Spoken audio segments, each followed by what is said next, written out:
नमस्कार, मी Rajratna Jondhale. Top news मराठीमध्ये आपलं स्वागत.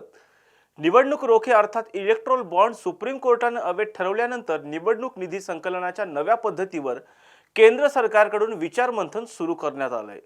सर्वोच्च न्यायालयाने निवडणूक रोखे पद्धत अवैध ठरवल्यानंतर निवडणूक निधी संकलनाच्या नव्या पद्धतीवर केंद्र सरकारकडून विचारमंथन सुरू करण्यात आले.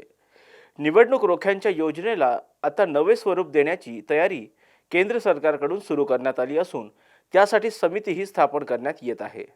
राज्यघटनेच्या निकषाची पूर्तता करणारी व सर्वोच्च न्यायालयाच्या पुनर्विलोकनात बसू शकेल अशा निधी संकलन पद्धती अंमलात आणण्यासाठी केंद्रीय अर्थ मंत्रालयात महत्त्वाच्या 2 बैठकीचं आयोजन करण्यात आलं होतं.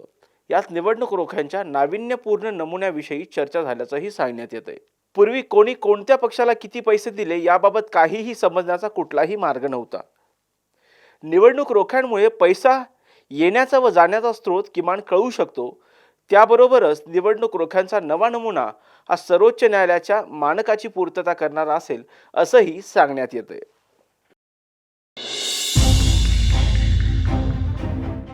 तर काय कामच करण्याची काय अपेक्षा?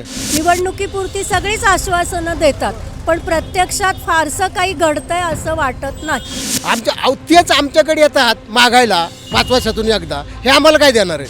आता या निवडणुकीला आम्ही विचार केलेला आहे, कुणाला निवडून द्यायचं किंवा कुणाला नाही निवडून द्यायचं. इलेक्शन आले की रस्त्यांची कामं चालू करतात, एरवी काहीही दिसत नाही. असं ते परिस्थिती आता ते निसर्गावर आहे.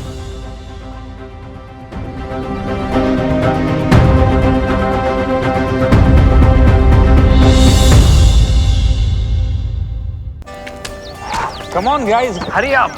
अरे सुन ना, एक ब्रेक ले लेते हैं. Guys, I'm telling you, तुम लोगों को सही से ट्रैकिंग नहीं आता. But that's okay, you can learn. रोज का ढक्कन देना.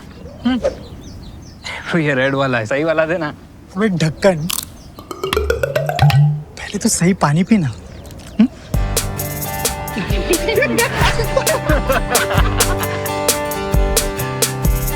Manikchand Oxyrich, proudly Indian.